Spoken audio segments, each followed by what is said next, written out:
इस वीडियो में हम ये जैव प्रक्रम एक बायोलॉजी का चैप्टर है।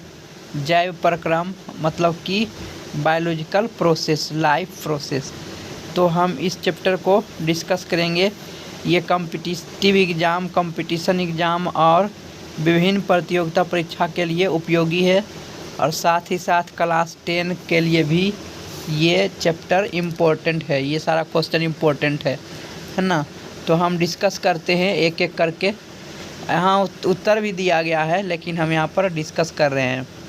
पहला क्वेश्चन कर रहा है कि शाकाहारी जीवों में छोटी आंत की लंबाई होती है।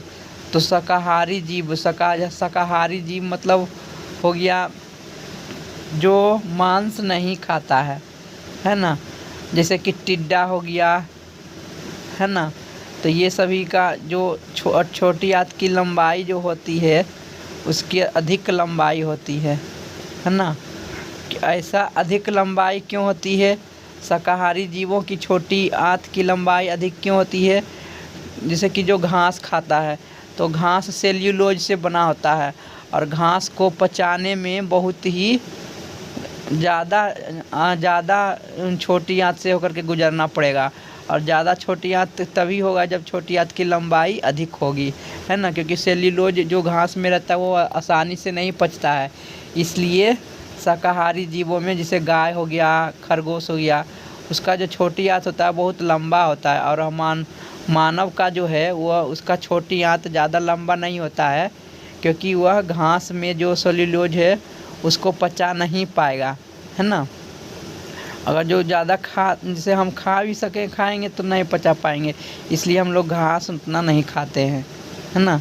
और इसे भी नहीं खाया जाता है। अब क्वेश्चन नंबर 2 क्या कह रहा है कि छोटी आंत में पूर्ण रूप से पचा भोजन क्या कहलाता है? तो छोटी आंत में पूर्ण रूप से पचा भोजन चाइल कहलाता है। बी नंबर ऑप्शन होगा। छोटी आंत में पूर्ण रूप से पचा भोजन चाइल कहलाता है। ठीक है, ये सब याद करो क्वेश्चन। बायोलॉजी में मेन रूप से याद ही करने का रहता है लेकिन उससे अच्छा है कि मैं समझना चाहिए। जब तक कंसेप्ट नहीं समझ में आएगा तब तक उत्तर नहीं बता पाओगे।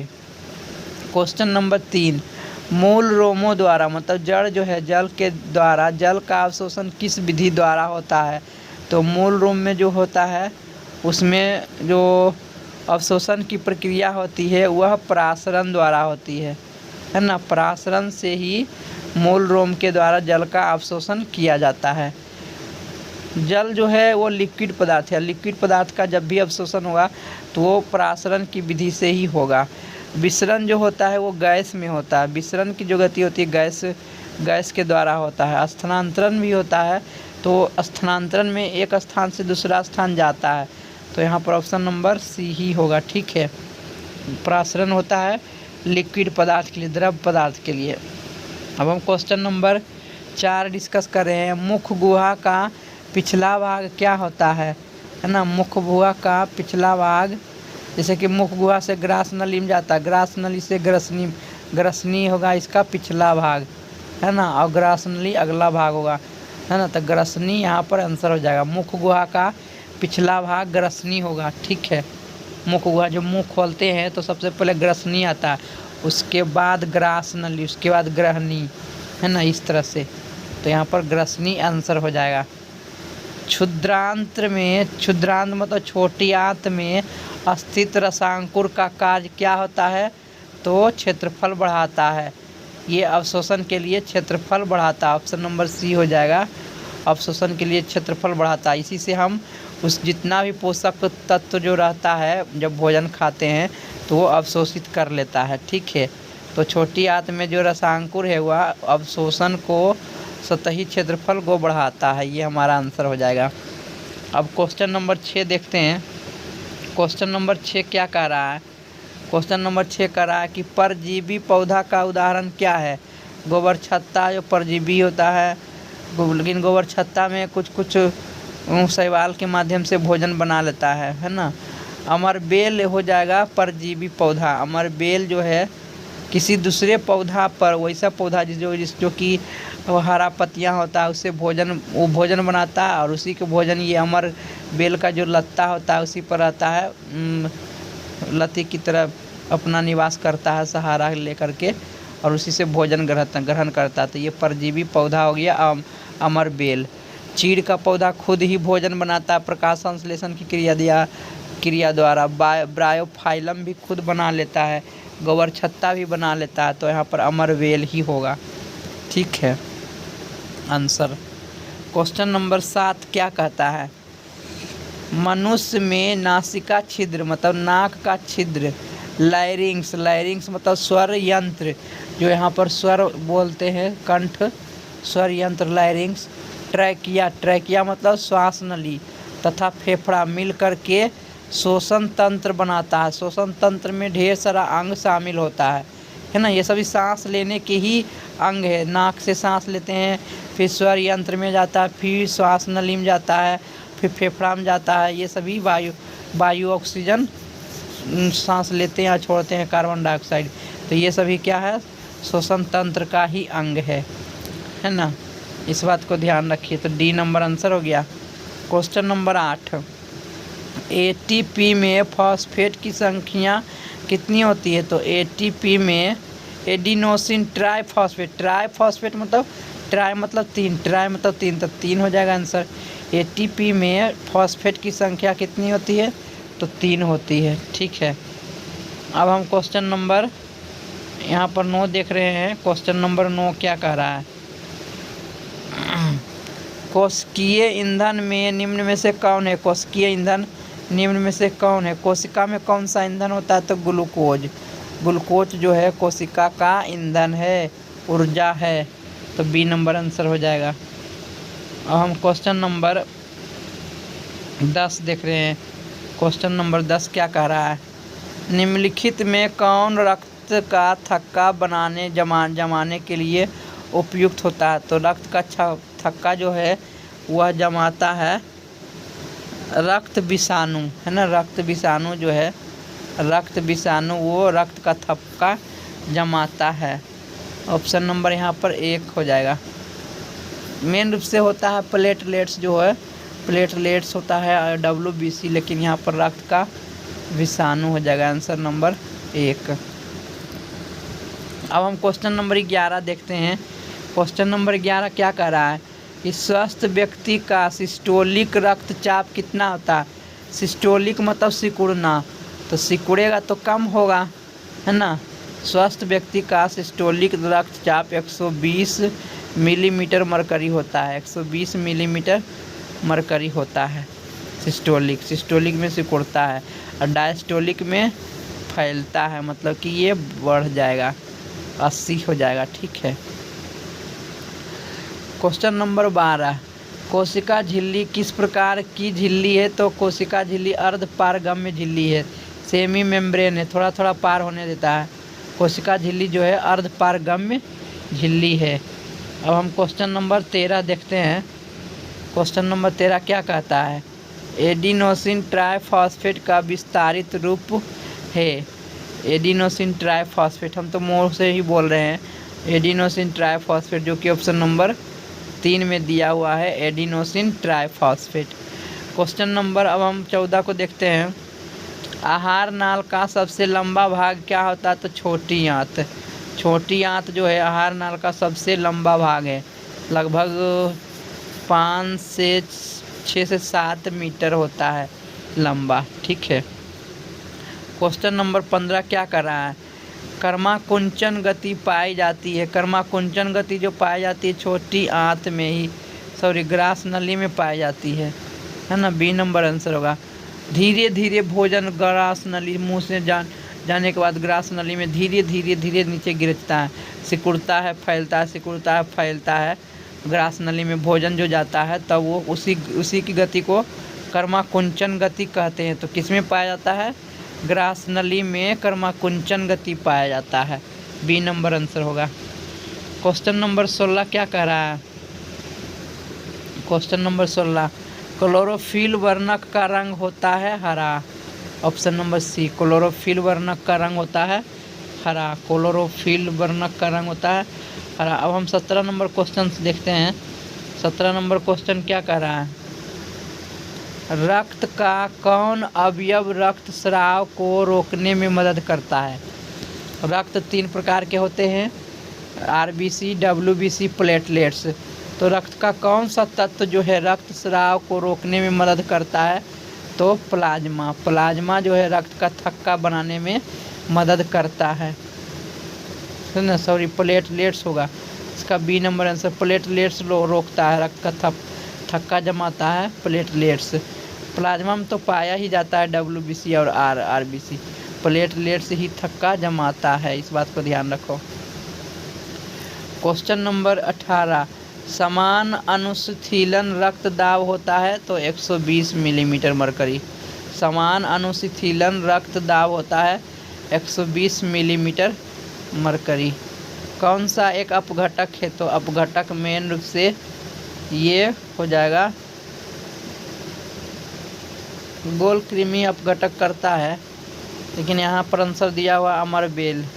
अमरबेल तो नहीं होगा, गोल कृमि जो है डिकम्पोज करता है। ठीक है, ऑप्शन नंबर 1 होना चाहिए, लेकिन यहाँ पर दे रहा है 3। अपघटक करने का काम वही जीवाणु कर सकता है। क्वेश्चन नंबर 20 देखते हैं। विश्राम की अवस्था में मनुष्य का हृदय 1 मिनट में कितनी बार धड़कता है, तो 72 बार। विश्राम की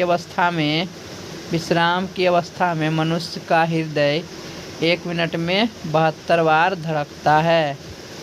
मनुष्य में प्रमुख उत्सर्जी अंग क्या होता है, उत्सर्जन क्या करता है, तो वृक्क जो है उत्सर्जी अंग है, इसी से उत्सर्जन होता है, सी नंबर।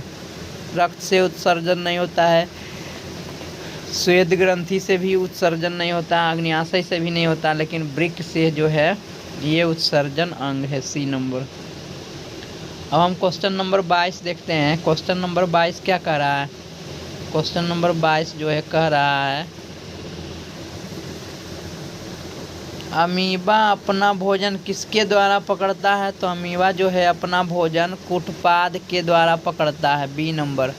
अमीबा जो है अपना भोजन कुटपाद द्वारा पकड़ता है, इस तरह से रहता है, एक इधर बढ़ाता है एक इधर बढ़ाता है, बीच में भोजन आ जाता है, फिर इधर इसको गला करके अपने आप प्लाज्मा में मिला लेता है। ठीक है, तो अमीबा अपना भोजन कुटपाद के द्वारा बनाता है। क्वेश्चन नंबर 23 देखते हैं। क्वेश्चन नंबर 23 क्या कह रहा है, विभिन्न क्रियाकलापों के फलस्वरूप बने हानिकारक पदार्थों को शरीर से बाहर निकालने के तंत्र को क्या कहते हैं, उत्सर्जन तंत्र। उत्सर्जित करना ही उत्सर्जन तंत्र कहलाता है। जो बचा हुआ हानिकारक पदार्थ है शरीर से जो बाहर निकालते हैं उसे उत्सर्जन तंत्र कहते हैं, डी नंबर ऑप्शन होगा। अब क्वेश्चन नंबर हम 24 देखते हैं। कार्बोहाइड्रेट, प्रोटीन तथा वसा के पूर्व पाचन का स्थल निम्नलिखित में कौन सा है। कार्बोहाइड्रेट, प्रोटीन और वसा के पूर्व पाचन का स्थल कौन सा है, मेन रूप से छोटी आंत में पच जाता है, तो छोटी आंत ही आंसर होगा। सारा भोजन छोटी आंत में जाकर के पच जाता है। ठीक है, खुला परिसंचरण तंत्र पाया जाता है, तो सिर्फ खुला परिसंचरण तंत्र कॉकरोच में पाया जाता है। खुला परिसंचरण तंत्र कॉकरोच में पाया जाता है, खुला परिसंचरण तंत्र है ना। मनुष्य, घोड़ा, आदमी, स्त्री में जो है वो बंद परिसंचरण तंत्र होता है, लेकिन कॉकरोच में खुला परिसंचरण तंत्र होता है। क्वेश्चन नंबर 26, हरे पौधे में पोषण की विधि क्या होती है। हरे पौधे अपना भोजन स्वयं बना लेते हैं, इसलिए स्वपोषी होगा, डी नंबर स्वपोषी। 27 नंबर क्वेश्चन क्या कह रहा है,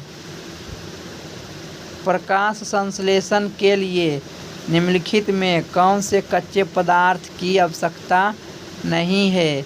जब हम प्रकाश संश्लेषण करेंगे तो कार्बन डाइऑक्साइड चाहिए और जल भी चाहिए और ऑक्सीजन क्लोरोफिल चाहिए, ऑक्सीजन नहीं चाहिए हमें, तो ऑक्सीजन आंसर हो जाएगा हमारा, ऑक्सीजन हमारा आंसर हो जाएगा।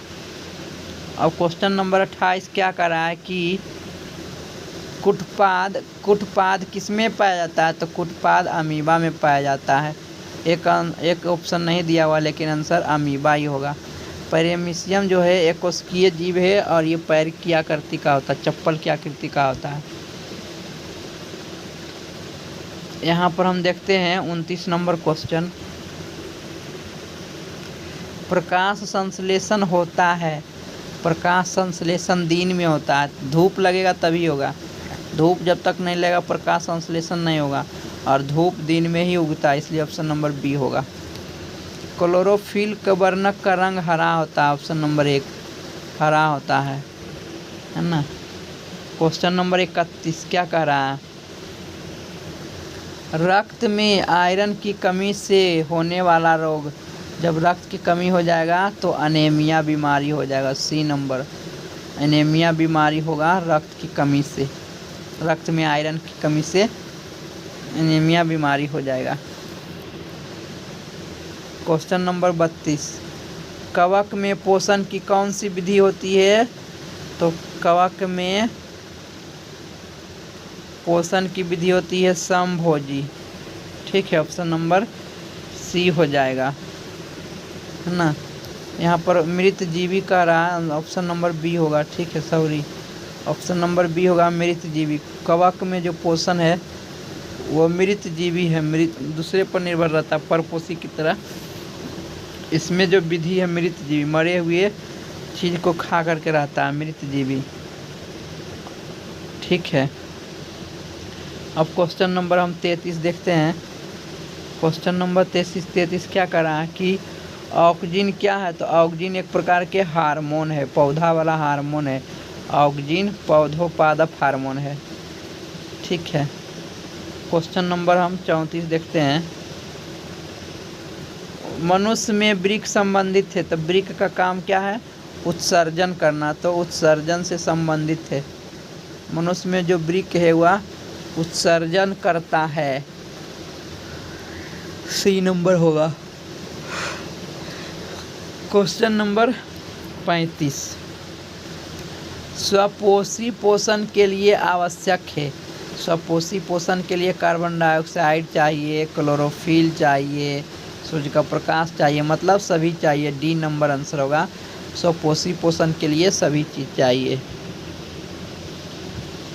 क्वेश्चन नंबर 36 क्या कह रहा है, प्रकाश संश्लेषण की क्रिया में ऑक्सीजन बाहर निकलता है, किससे ऑक्सीजन बाहर निकलता है, कार्बन डाइऑक्साइड तो निकलेगा ही नहीं, डिक्टियोजोम से निकलेगा ही नहीं, ग्लूकोज से निकलेगा ही नहीं, जल से ऑक्सीजन बाहर निकलता है, जल से ऑक्सीजन बाहर निकलता है प्रकाश संश्लेषण की क्रिया में, जल से बाहर निकलता है।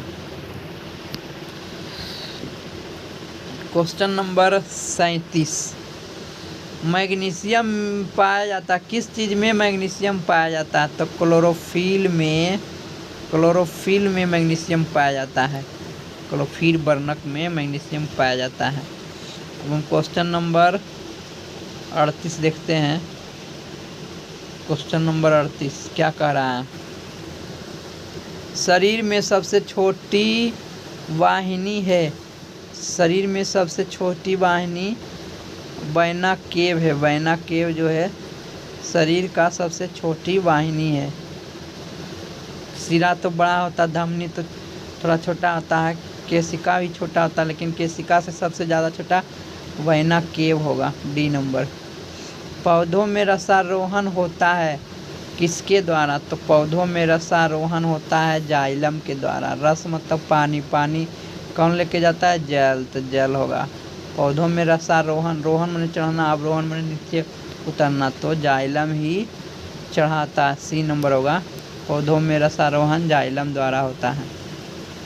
क्वेश्चन नंबर 40, शैविक का स्राव किसके द्वारा किया जाता है, शैविक का स्राव किसके द्वारा किया जाता है, तो जो शैविक है सैविक का स्राव छोटी आंत के द्वारा किया जाता है। सैविक का स्राव छोटी आंत के द्वारा किया जाता है। ऑप्शन नंबर 41, कार्बन के स्वांगीकरण के लिए ऊर्जा स्रोत क्या है? कार्बन को स्वांगीकरण मतलब सोखना, तो कार्बन को कौन सोखेगा? कार्बन को क्लोरोफिल सोखेगा कि कार्बन डाइऑक्साइड सोखेगा? सूर्य का प्रकाश सोखेगा। सूर्य का प्रकाश इसीलिए तो उगता है ना। तो स्वांगीकरण होगा सूर्य का प्रकाश। कार्बन के स्वांगीकरण के लिए ऊर्जा स्रोत है। ऊर्जा कौन देता है? तो ऊर्जा सूर्य का प्रकाश देता है, ऐसे समझो।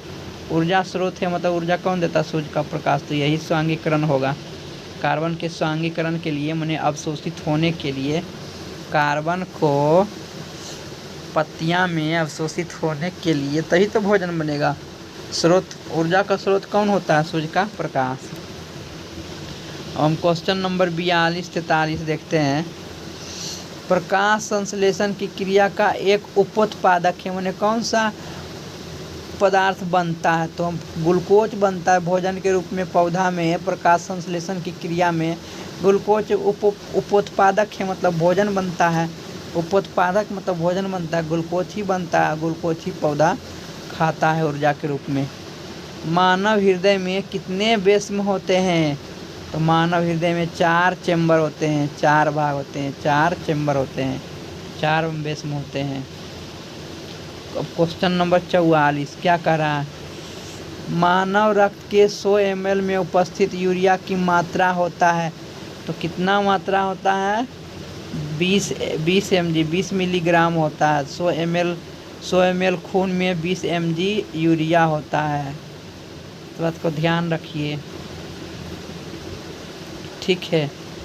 अब हम क्वेश्चन नंबर 45 देख रहे हैं। मस्तिष्क में विभिन्न सूचनाएं किस रूप में संचित होती है? तो मस्तिष्क में विभिन्न सूचनाएं संवेदना द्वारा, है ना, उद्दीपन द्वारा। कैसे द्वारा? उद्दीपन द्वारा संचित होती है। मस्तिष्क में विभिन्न सूचनाएं जो है उद्दीपन द्वारा संचित होती है, माने जमा होती है दिमाग में। उद्दीपन करेंगे तभी जमा होगा, अदरवाइज नहीं जमा होगा। इनमें से किसकी उपस्थिति के कारण रक्त लाल दिखाई देता है? तो हीमोग्लोबिन के कारण रक्त लाल दिखाई देता है। हीमोग्लोबिन के कारण रक्त लाल दिखाई देता है। वसा का पाचन कौन सा एंजाइम करता है? तो वसा का पाचन लाइपेज एंजाइम करता है। लाइपेज एंजाइम जो है वसा का पाचन करता है। पेप्सिन जो है वो प्रोटीन को तोड़ता है और प्रोटीन को तोड़ करके अमीनो अम्ल में बदलता है। अमीनो अम्ल में कौन बदलता है?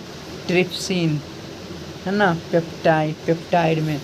और अमाइलेज जो है वो कार्बोहाइड्रेट को तोड़ता है, कार्बोहाइड्रेट का पाचन करता है और स्टार्च बनाता है ना। स्टार्च को तोड़ करके ग्लूकोज बनाता है, ग्लूकोज को तोड़ करके पायरुविक अम्ल बनाता है। तो एमाइलेज कार्बोहाइड्रेट का अपघटन करता है, मतलब पाचन करता है। तो लाइपेज यहाँ पर आंसर हो जाएगा। वसा का पाचन कौन करता है? तो लाइपेज एंजाइम वसा का पाचन करता है। लाइपेज एंजाइम वसा का पाचन करता है। क्वेश्चन नंबर 48 देखते हैं क्या कह रहा है। वाष्पोत्सर्जन कैसी प्रतिक्रिया है?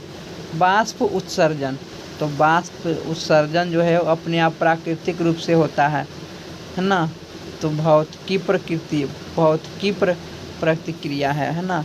वाष्प उत्सर्जन, पानी उत्सर्जित होता है लेकिन फिर पानी जमीन पर आता है, फिर पानी उत्सर्जित होता है, तो ये अपनी अवस्था में आ रहा है, तो इसलिए भौतिक प्रतिक्रिया है। पादप में फ्लोएम संवाहक होता है। फ्लोएम का काम क्या है? भोजन को परिवहन करना। ए नंबर, पादप में फ्लोएम ऊतक का काम क्या है? भोजन का परिवहन करना, इसीलिए लिखा है संवाहक। संवाहक मतलब भेजना। क्वेश्चन नंबर 50 क्या कर रहा है? लार में कौन सा एंजाइम पाया जाता है? तो लार में टाइलिन एंजाइम पाया जाता है। लार में टाइलिन एंजाइम पाया जाता है। और पेप्सोनोजन जो है पेप्सिन में पाया जाता है। तो सी नंबर आंसर हो गया। ठीक है, अभी 50 क्वेश्चन मैंने किया है और भी क्वेश्चन है।